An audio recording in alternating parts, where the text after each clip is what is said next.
You know, when you hold these keys down, if you listen sort of to the mechanics of it, you can hear it kind of going ka-chung, ka-chung, ka-chung, ka-chung, and that's the in and out that you're supposed to hear.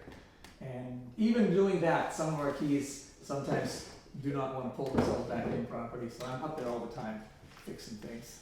But usually it's just a matter of pushing things back into place. At least on our old chimes, the way it works is you hold the key down, and as you hold it down, the first relay fires and pushes the hammer out to strike the chime. And once it's out, it flips over a little switch, and as long as the key is still held down, then with the switch flipped over, it'll fire again to pull the hammer back into its proper release position. If you've let off the key too soon, then it's not going to fire that second time and may stay out, or it may just bounce back in on its own through the inertia of the whole thing. But that's why you're supposed to hold it down for half a second each time, and it goes ka-chung, ka-chung, ka-chung, ka-chung, in, out, and then back in again for each time you play the note. Okay? Okay, fire it up. I think it runs off about 40 volts, and it has a generator, a motor upstairs that turns the generator, and that's what you hear firing up to get the voltage going. So.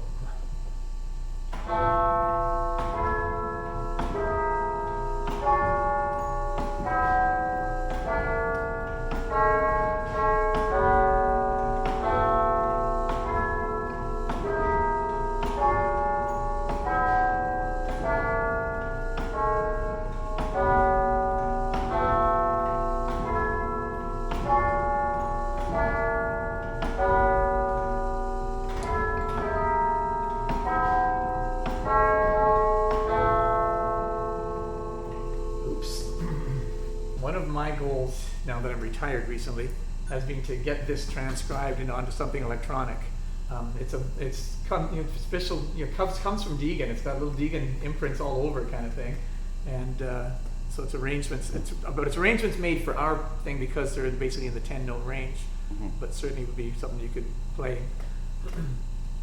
And that little thing that I just did, they called the Deagan peel. I guess it was their trademark kind of thing. So they say always start and finish with that, as if it'll make the thing play better. A little bit of magic, like you rub the magic lamp or something, but really they just want the country resounding with that little melody. Went from 50 to 60 and... Yeah. Now if you were in the process of restoring yours, you could get any motor at all that would hook up to that thing to turn it. It would be all you would really need. The generator is probably more important than the motor.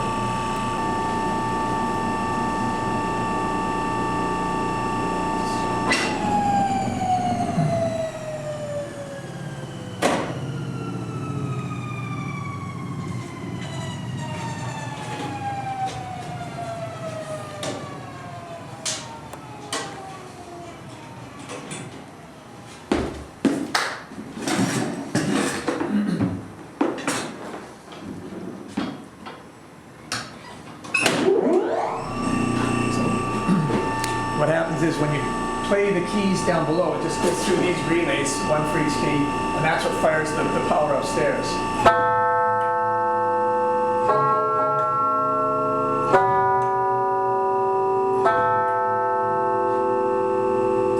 And often we have to clean these, probably one key's not. So it's an actual washer that... It's just a copper washer. So I'll have to fix that one. Our top note G is not working, so we're actually down to 9 notes. It hasn't worked. It was never restored, I guess. These were sort of restored about 20, 30 years ago, in the mid-'80s, for a centennial project for our church. And other various mechanical devices. This is just a big switch, a big electronic switch. I don't know if you have one of these or not. I don't think we do. Basically just funnels the power right through to there. It's the off-on kind of thing. Actually, we might have that. We might have that because I remember that. But so basically, once the power goes through it, it pulls that up there, makes these contacts, and sends the power down there. That one's just got circuit breakers in it, fuses. There's fuses all over the place on these things. So if someone was working on it and you didn't have power, then they fuse here, fuses in there. And lots of little connections, all over the place where these little fine wires, a lot of these had to be replaced. Some of these have been rewound, these little coils with modern wire. But again, what you need to know is the proper resistance for those coils, and somebody can wind them. People in radio shops and things can wind them for you.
Often I have to adjust these little rollers here so that the plunger actually slides on them and rolls, and I lubricate them in there with a little bit of machine oil, and you just loosen off the screws and you can adjust them in. What you want is a nice smooth slide here. And when it slides out, if it goes out too far, this switch sometimes gets stuck in the out position like it is now.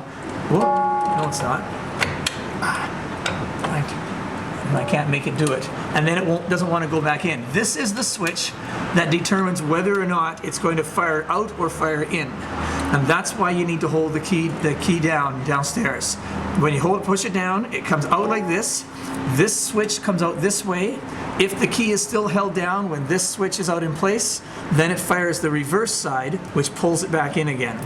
And it comes back in like that. And that's basically the working of the whole thing. Out, flick over, fire the back relay, and then back in. So you get this. I'm going to play. And that's the one that pulls it back in. Oh, there's what I was trying to show you. It overextended itself and it can't go back in now. So that's what happens when the tube is swinging. When it swings too much. Right. Yeah. Then the plunger goes out too far. Yeah, and actually. And is it a timing thing that causes it to retract, or is it just?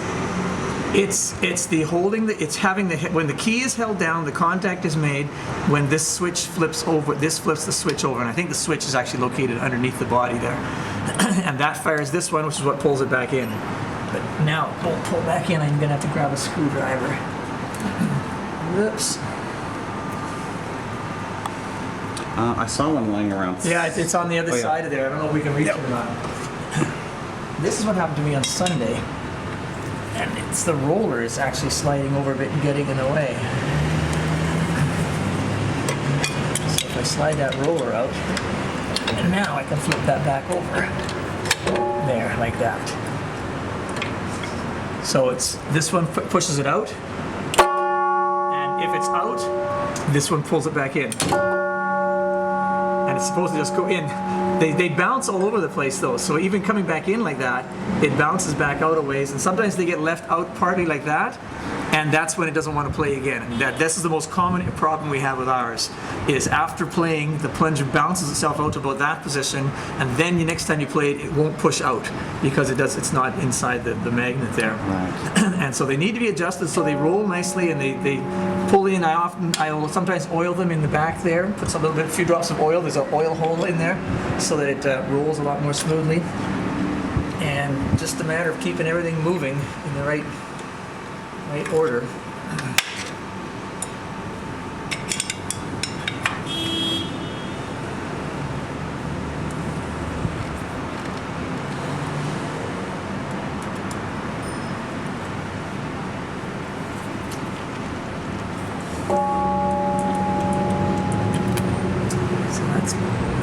Pretty much all there is to it. I think on some of ours we've had these coils rewound, but not on all of them. Occasionally these fingers break of the copper, so these have been remade from a piece of copper and then just cut and folded over and soldered. So I have a few of these sort of in stock, and they can be made by anybody who's got a saw and a piece of copper kind of thing. And also sometimes I come in with a piece of sandpaper and I just clean off the contacts because they get really dirty in there. And that's about all I do to it. It's just make sure that they're adjusted so they roll smoothly. And sooner or later, we're going to have to tighten up the cables on these ones, and I'm not quite sure about that. I was talking to Gord, the guy that used to work on these, and he was talking about maybe using some kind of a come-along to actually lift up the pressure off of the cable down off the chime down at the bottom, so that it can come up, and then we loosen off in here and we pull it through, I guess. But it's a big job because these things weigh a lot. Yeah, I think the biggest one is 1,000 pounds and the smallest is 400. Really? Yeah. Oh man. Yeah. So, but it would be a disaster if one of these things fell through. Yeah. So that's why we want to make sure that we aren't going to have problems that way. So I keep an eye on it to check and see if there's any signs of fraying. This one looks like it might have a little bit in there. I don't know. Scary thought.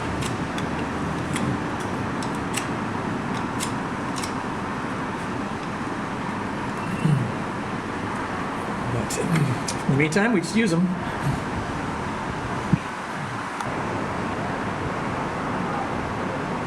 Ready?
Anytime now.